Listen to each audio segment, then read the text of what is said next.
বুখারী শরীফের 1469 নম্বর হাদিসের বর্ণনা।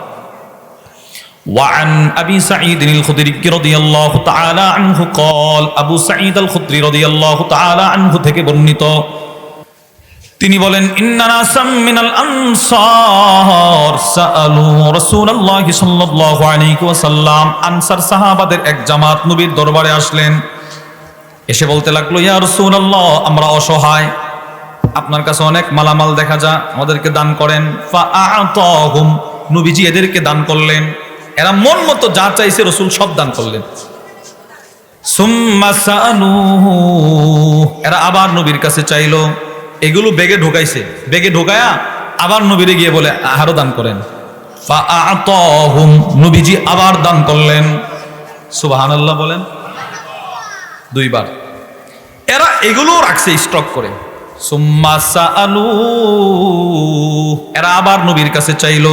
ফাআতাহুম, নবীজি আবার দান করলেন। তিনবার চাইছি, তিনবার। হাদিস বর্ণনাকারী আবু সাঈদ আল খুদরি বলে, আমি তাকায় দেখি হাত্তা মা নাফিদা ইনদা, রাসূলের কাছে দান করার যা ছিল নবীজি দান করতে করতে সব শেষ করে দিছে, আর নাই। চিন্তা করেন, দেখেন নবীজি এইভাবে দান করতেন। আশ্চর্য হবেন, মুসলিম শরীফের হাদিস। ওয়ান আনাস ইবনে মালিক রাদিয়াল্লাহু তাআলা আনহু قال, আনাস ইবনে মালিক থেকে বর্ণিত, আন্না রাজুলান সাআলান নবী সাল্লাল্লাহু আলাইহি ওয়াসাল্লাম গনামান বাইনা জাবালাইন, এক গ্রাম্য ব্যক্তি নবীর কাছে এসে বলে, ইয়া রাসূলুল্লাহ, এই যে দুইটা পাহাড় দেখা যায়, দুইটা পাহাড়ের মাঝখানে যেই পরিমাণ বকরির জায়গা হয়, সেই পরিমাণ বকরি এখন আমারে দান করেন। সাহাবারা তো হতভম্ব, আরে পাগলে বলে কিরে এতগুলো বকরি এর দিত কেন, নবী কি দিবে এতগুলো বকরি? তাকায় আছে। আনাস ইবনে মালিক বলেন, তাকায়া দেখি ফাআতাহু ইয়া, সে যেই পরিমাণ বকরি চাইলো নবীজি তারে ওই পরিমাণ বকরি দান করে দিলেন। কি পরিমাণ বকরি দান করলেন? এই হাদিসের ব্যাখ্যায় আল্লামা মুহাম্মদ ইবনে সালেহ আল উসাইমিন তার বিখ্যাত মুসলিম শরীফের শরহ সহিহ মুসলিম, চমৎকার একটি ব্যাখ্যা গ্রন্থ, ওটার মধ্যে লিখেছে, নবীজি এরে এই পরিমাণ বকরি দান করলেন, দুইটা পাহাড়ের মাঝখানে যেই জায়গাটা উঁচু আছে পুরাটা জায়গা বকরি দ্বারা পরিপূর্ণ হয়ে গেছে। সবগুলো বকরি সে ধরছে, নিতে পারে না, কোনো না কোনো ভাবে গেছে। ফাআতা কওমাহু, সে তার সম্প্রদায়ের কাছে গেল, গিয়ে বলতে লাগলো, আই কওম আসলিমু, হে আমার সম্প্রদায়, তোমরা তাড়াতাড়ি কালিমা পড়ে মুসলমান হও। কেন? তো দেখো কতগুলো বকরি আমাকে মুহাম্মদুর রাসূলুল্লাহ সাল্লাল্লাহু আলাইহি ওয়াসাল্লাম দান করছে। ফাওয়াল্লাহ, আল্লাহর কসম, আল্লাহর কসম, আল্লাহর কসম।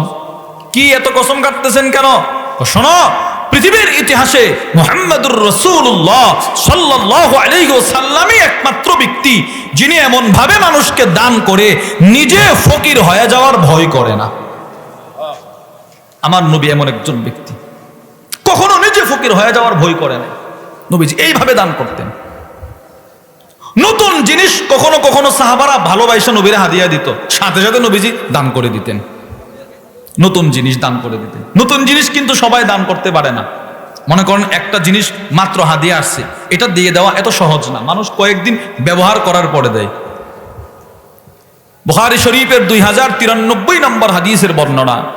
ওয়ান সাহল ইবনে সা'দ আস-সাঈদী রাদিয়াল্লাহু তাআলা আনহু قال, হযরত সাহল ইবনে সা'দ বলেন, জাআত ইমরাআতুম বিবুরদাহ ইলা রাসূলিল্লাহি সাল্লাল্লাহু আলাইহি ওয়াসাল্লাম, এক মহিলা নবীজির কাছে একটা বুরদা নিয়ে আসছে। বুরদা, আতাদরুনা মাল বুরদা, সাহাবী বললেন, তোমরা কি জানো বুরদা কি জিনিস?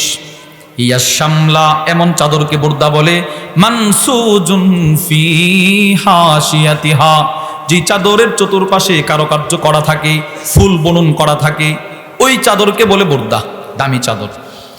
ফাকালাত ইয়া রাসূলুল্লাহ, মহিলাটা এসে আল্লাহর রাসূলকে বললেন, ইয়া রাসূলুল্লাহ, ইন্নী নাসাজতু হাদিহি বিয়াদি, আমি আপনারে ভালোবাসা এই চাদরটা শুধু আপনার জন্য বানাইছি, নবী আপনি এটা হাদিয়াটা গ্রহণ করেন।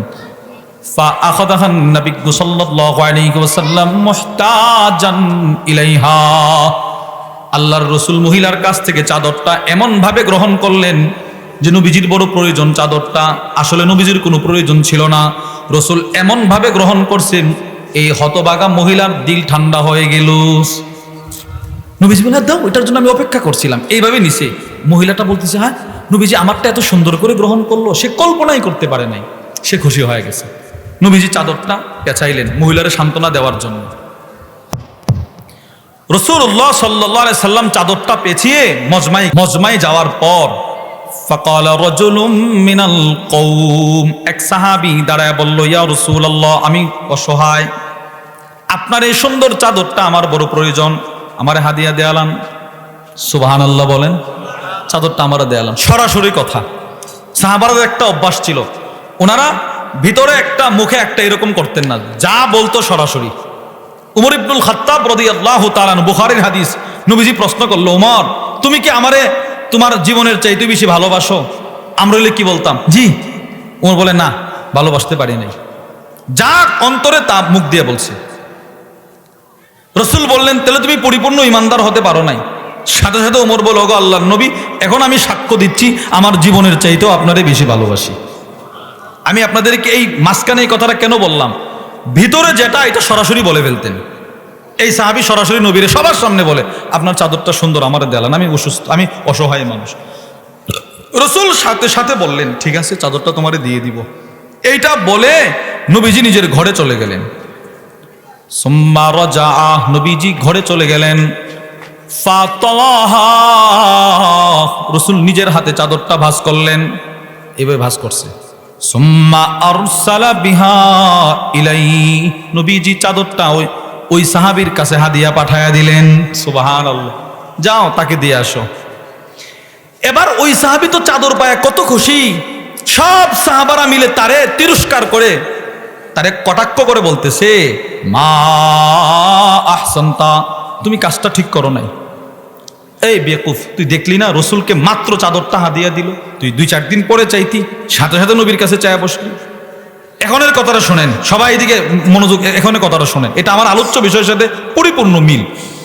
সব সাহাবারা যিনি চাদর আনছে এরে বলতেছে, লাকাদ আলিমতা আন্নাহু লা ইয়ারুদ্দু সাইলা, তুমি ভালো করেই জানো রসুলের কাছে কোনো কিছু চাওয়া হলে নবীজি কখনো ফিরাইয়া দেয় না।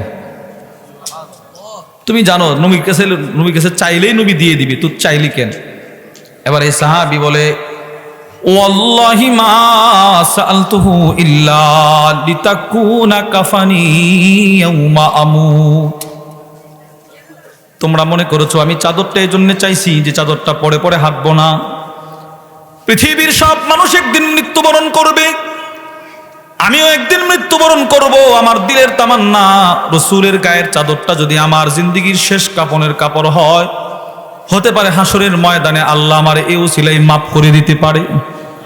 হতে পারে আল্লাহ তাআলা কবরে আমার আযাবকে লঘব করে দিতে পারে, কারণ আমার শরীরে এমন একটা চাদর পেছানো, যে চাদরটা স্বয়ং নবীজির শরীরে পেছানো ছিল। সাহাবারা এগুলো তালাশ করতেন, কোনো না কোনো ভাবে রসুলকে উসিলা বানাইতেন, কোনো না কোনো ভাবে। কখনো কখনো সাহাবারা নবীজির পিছনে পিছনে ঘুরতো, নবীজির শরীরে একটা চুমা দেওয়ার জন্য। উদ্দেশ্য, আমি যদি রসুলকে একটা চুমা দিতে পারি, এই চুমাটাই আমার নাজাতের উসিলা হতে পারে। আবু দাউদ শরীফের মধ্যে আসছে, ওয়ান আব্দুর রহমান ইবনে আবি লাইলা আন উসাইদ ইবনে হুদাইর রাজুলিন মিনাল আনসারি ক্বাল, হযরত আব্দুর রহমান ইবনে আবি লাইলা নবীজির সাহাবী উসাইদ ইবনে হুদাইর সম্পর্কে বললেন, আনসার এক সাহাবী, বাইনামা ইউহাদ্দিসুল কওম, ইনি একদিন সাহাবাদের সামনে কথা বলতেছিলেন, কয়েকজন সাহাবীর সামনে ইনি কথা বলতেছিলেন। হযরত আব্দুর রহমান ইবনে আবি লাইলা বলেন, ওয়াকানা ফীহি মিজাহুন আও মুজাহ, এই সাহাবী ছিল একজন রসিক মানুষ, কথা বললেই মানুষ হাসতো। কিছু মানুষ আছে দেখবেন কথা বললেই মানুষ হাসে, মানুষরে হাসায়। এই উসাইদ ইবনে হুদাইর ছিল ওই প্রকৃতির সাহাবী, উনি কথা বললে সাহাবারা হাসতো। ইউদহিকুহুম, ইনি কথা বলে বলে সাহাবাদেরকে হাসাইতেছেন। আল্লাহর রাসূল এই সাহাবীর পিছন দিক থেকে আসলেন। ফাতানাহু রাসূলুল্লাহ সাল্লাল্লাহু আলাইহি ওয়াসাল্লাম বিউদিন ফি খাসিরাতি, আল্লাহর নবীর হাতে একটা লাঠি ছিল, ওই লাঠিটা দিয়ে আল্লাহর রাসূল সাহাবীর কোমরে একটা খোঁচা দিলেন, আদরের খোঁচা, ছোট্ট একটা খোঁচা দিয়ে বলে, মানুষকে তো হাসাও কেন? সাহাবী নিজের মাথাটা ঘাড় ঘোরায় দেখে আল্লাহর নবী এবার সাহাবী বলে, ইয়া রাসূলুল্লাহ আসবিরনি, আমারে খোঁচা দিলেন কেন, আমারে কষ্ট দিছেন, এবার আমিও আপনাকে একটা খোঁচা দিয়ে প্রতিশোধ নিতে চাই, প্রতিশোধ নেওয়ার সুযোগ দেন। সুবহানাল্লাহ বলেন। সাহাবীরে নবীজি একটা আদরের খোঁচা দিছে এইভাবে, এই যখন তখন মানুষকে হাসাও, এত হাসাও কেন? সাহাবী ঘোড়া দেখে নবীজি, সাহাবী নবীরে বলে, আমারও আপনারা একটা আঘাত করার সুযোগ দেন, সমান সমান হবে। রাসূলুল্লাহ সাল্লাল্লাহু আলাইহি সাল্লাম তার কাছে লাঠিটা দিলেন, দিয়ে বললেন, ইস্তাকিত, নেও লাঠি নাও, হাতে লাঠিটা নাও, আমি তোমার এখানে আঘাত করছি, তুমিও আমার এখানে একটা আঘাত করো, যাও, তোমারে কেউ কিচ্ছু বলবে না, আঘাত করো। সাহাবী আল্লাহর রাসূলকে বললেন, ইয়া রাসূলুল্লাহ ইন্না আলাইকা কমিসান ওয়া লাইসা আলাইয়া কমিস, আপনি যখন আমাকে আঘাত করেছিলেন আমার এখানে কোনো কাপড় ছিল না, খালি গায়ে ছিলাম, মেহেরবানি করে অনুগ্রহ করে আপনিও আপনার কাপড়টা এখান থেকে সরান, আমি সরাসরি আপনার চামড়ায় আঘাত করব। ফারাফা আন-নবী সাল্লাল্লাহু আলাইহি ওয়াসাল্লাম আন কমিসি, আল্লাহর রাসূল নিজের দুইটা হাত মুবারক দিয়ে নিজের জুব্বা মুবারকটা উপরে উঠাইলেন, নবীজির কমর মুবারকটা প্রকাশ করে দিলেন। সব সাহাবারা নবীজির কমরটা এক নজর দেখার জন্য হোড়াহুড়ি শুরু করে দিল। এবার সাহাবী পিছন দিক থেকে আল্লাহর রাসূলকে ফাহতাদানাহু, নবীজিকে জড়ায় ধরলেন, ওয়াজআলা ইউকাব্বিলু কাশহাহু, আল্লাহর নবীর কোমরে একের পর এক চুম্বন শুরু করে দিলেন, চুমা দিতেছেন, চুমা দিতেছেন, চুমা দিতেছেন। আল্লাহর রাসূল একটা ধমক দিয়ে বলে, কিরে উসাইদ, তুমি না বললে আমাকে আঘাত করবা, এখানে চুমা দিলা কেন, সরো, মা হামালাকা আলা হাযা, ও উসাইদ চুমা কেন দিলা, বললা না আঘাত করবা। এবার সাহাবী বলে, ইয়া রাসূলুল্লাহ, জিন্দেগীর যেই নেক আমল করি ওইগুলা দিয়ে জান্নাতে যাওয়ার আশা করতে পারি না, কখনো ইখলাস থাকে, কখনো থাকে না, কখনো তাকওয়া থাকে, কখনো থাকে না। ওগো আল্লাহর নবী, আমি আপনার শরীরে আমার দুইটা ঠোঁট লাগায়া আমার পরকালের পথগুলাকে সহজ করতে চাই। এই যে সাহাবী নিজের দুইটা ঠোঁট নবীজির কমর মুবারকে লাগিয়েছে, তার দুইটা ঠোঁটের দাম কত হয়েছে জানেন? বুখারীর মধ্যে আসছে, এই ঠোঁট দিয়ে যখন তিনি আল্লাহর কোরআন তিলাওয়াত করতেন, আকাশের ফেরেশতারা দলে দলে তার তেলাওয়াত শোনার জন্য চলে আসতো। এতটাই দামি আল্লাহ তার ঠোঁটে বানায় দিয়েছেন। আন্না উসাইদ ইবনে হুদাইর লাম্মা ক্বারা সূরাতুল কাহফ, এই ঠোঁট যেই সাহাবী নবীজির কোমরে লাগিয়েছে, এই সাহাবী যখন আল্লাহর কোরআনের সূরাতুল কাহফটা তিলাওয়াত করতেন, তানাজ্জালাতিল মালাইকাতু লিসামাইহা, দলে দলে ফেরেশতা এসে তার তেলাওয়াত শোনার জন্য দাঁড়ায়া থাকতো। ঠোঁট দামি বানায় দিয়েছে আল্লাহ। তার উদ্দেশ্য, নবীর সাথে আমার ঠোঁটটা লাগছে, এই ঠোঁট, এই চামড়া আল্লাহ জাহান্নামে দিবে না। সাহাবারা এইরকম উসিলা তালাশ করতেন। কোন কোন সাহাবী সরাসরি নবীর সাথে নিজের পুরা শরীর লাগায়া জড়ায়া ধরে রাখতো, নবীজি জোর করে ছড়াইতেন, এই ছাড়ো, এগুলো কেন করতেছে?